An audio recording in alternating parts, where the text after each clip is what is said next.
আসসালামু আলাইকুম দর্শক, আজকে নিয়ে আসলাম পাট পাতার বড়ার দ্বিতীয় এবং শেষ পর্ব। আজকে বেসিক্যালি আমরা দেখাবো ব্যাটারটা কীভাবে রেডি করি এবং অবশেষে ফ্রাই করা।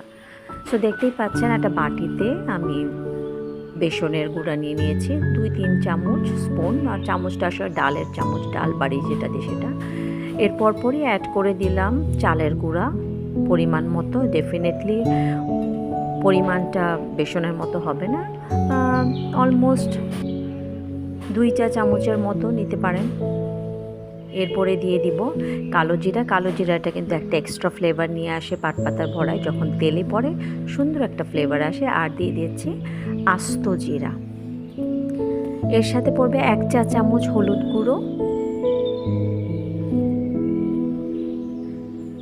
1 চা চামচ মরিচ গুঁড়ো,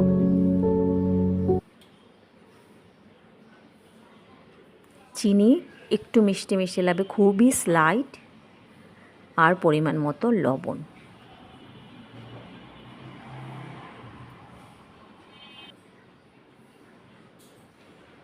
এখন এগুলাকে সুন্দর করে মিক্স করে নেবেন পানি দিয়ে। ব্যাটারটা কেমন ঠিক হবে সেটা আমি দেখাবো একটু পরেই। এনশিওর করবেন যেন ব্যাটারে কোনো লাম্পস না থাকে, মানে গুটি গুটি না থাকে। ভালো করে কিন্তু এটাকে মেশাতে হবে, মসৃণ করে, যেমনটি এখন দেখতে পাচ্ছেন। ব্যাটার রেডি, ওটাকে হাফ অ্যান আওয়ার রেস্ট নিতে দিয়ে এরপর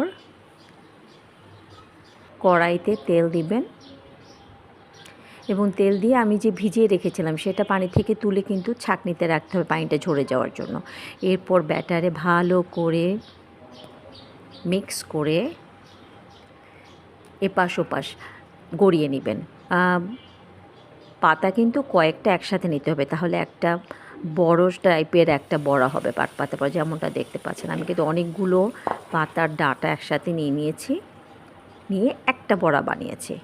ঠিক একইভাবে আরেকটা বড়া বানাবো, কয়েক গুচ্ছ পাট পাতার ডাঁটা নিয়ে পাতাসহ সুন্দর করে এপাশ ওপাশ মাখিয়ে এমনভাবে ব্যাটারটা করেছি দেখেছেন যে গায়ে লেগে থাকে, তাহলে সুন্দর ক্রিস্পি হবে। এক সাইড ভালো করে ভেজে এরপরে উল্টিয়ে দিবেন লাল লাল করে।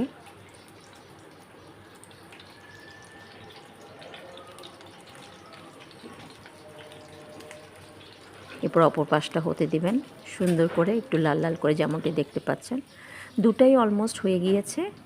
জাস্ট ছেঁকে সুন্দর করে প্লেটে তুলে পরিবেশন করুন ঠিক খাওয়ার আগে গরম গরম ভাতের সাথে।